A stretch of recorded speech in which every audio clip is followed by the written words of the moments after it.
Well, we have some breaking news. JD Vance is missing. JD Vance, the notorious poster, who I don't know what he does for his actual job. I think he just tweets all day. The person who can't put his phone down is not posting at all right now. I think it's very interesting. The internet is saying it's because they might be preparing for some sort of switch. I'll let you know how I think about that. Ro Khanna here says JD Vance in 2021 said, "What possible interest would the U.S. government have in keeping Epstein's client secret?" Oh, and then Ro Khanna said, "We're about to find out." Now, of course, this is in the midst of all of this Epstein stuff that has come out. I don't know what the Epstein files are. I think this is probably the closest we're ever going to get. Apparently, there's more files, but this seems pretty damning, everything that's been coming out. I actually haven't even been able to keep up with it. There's so many emails. And the one thing that's bad for Donald Trump, and that's, I'm going to tell you what I think this means for JD Vance. This is not good for Trump.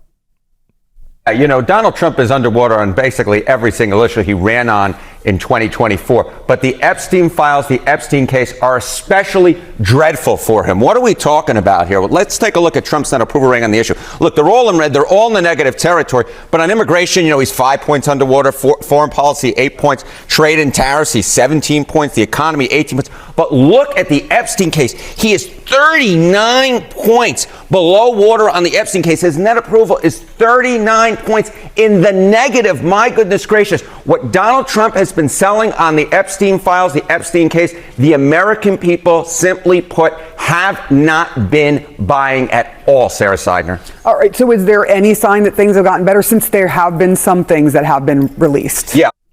Wait, why would it get better? That's very CNN. This is bad for Donald Trump. Well, is there any sign it could be better? Okay, although released by Democrats. There have been some things that have been released. Donald Trump has been trying to make some sort of case saying that, you know, the folks don't necessarily care about it. But take a look here. Approve of the Trump admin on the Epstein case in early July, right, when you had those DOJ droppings, right? It was 17%. Look at where we were by late September, the latest poll I can find it. 20%. You know, we often talk about Donald Trump having this floor, right, of at about 40%.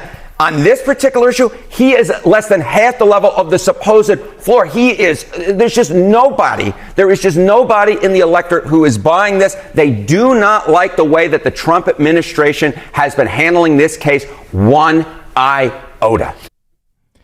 All right, so that's one reason why I think JD Vance has been silent. And we actually have some reporting from Lawrence O'Donnell, who says it like this. JD Vance is trying to do a Gerald Ford potentially, as he's preparing for a transition of sorts. JD Vance is doing exactly what Gerald Ford did while the Nixon presidency was sinking and Richard Nixon was under increasing pressure over several months that led to his resignation. Gerald Ford said nothing. When things were the darkest for President Richard Nixon, Vice President Gerald Ford said nothing. And when Richard Nixon resigned the presidency, Vice President Ford said, "Our long national nightmare is over." Tonight, JD Vance is silent. Tonight, JD Vance is Gerald Ford. Gerald Ford said nothing about Richard Nixon as Nixon sank deeper into scandal, as Nixon, on his way to impeachment, which he only avoided by resigning the presidency, Gerald Ford said nothing because Gerald Ford knew that when he eventually took over the presidency, he didn't want the stain of Nixon on him. And so JD Vance is silent tonight. But what is JD Vance supposed to say tonight?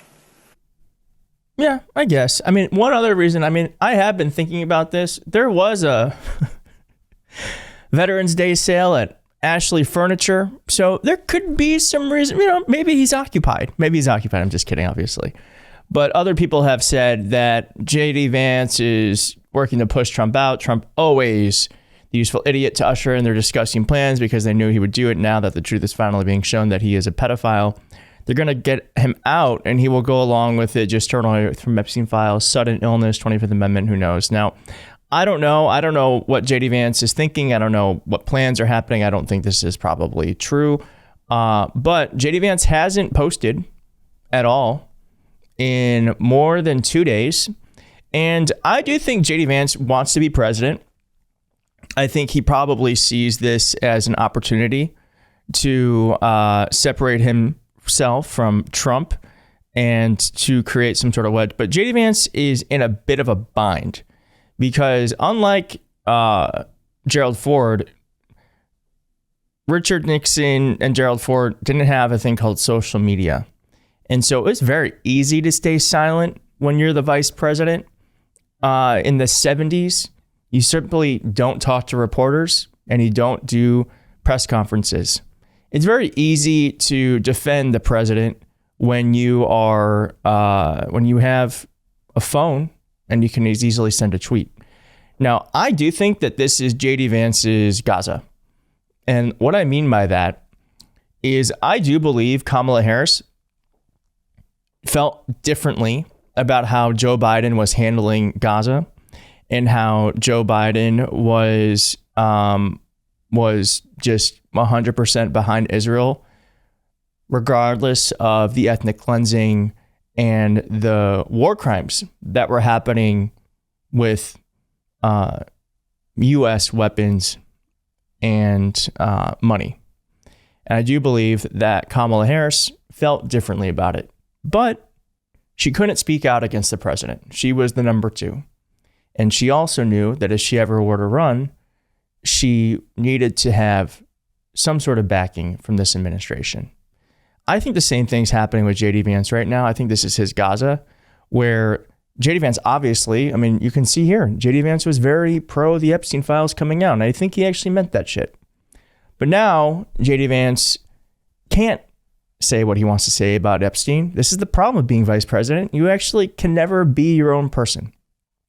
And he's going to be tied to this, and he's going to be complicit in the cover up. And I guarantee you, one of the first things JD Vance is going to say is that this is a Democratic hoax and that Trump had no wrongdoing. Something like that. I mean, Megyn Kelly is already trying to whip up some sort of explanation for this. This is insane.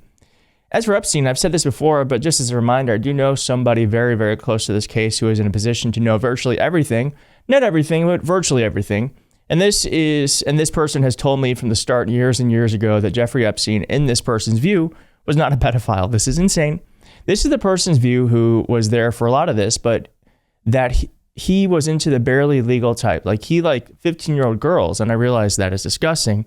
I'm definitely not trying to make an excuse for this. I'm just giving you facts that he wasn't into like eight-year-olds, but he liked the very young teen types that could pass for even younger than they were, but would look legal to a passerby. What?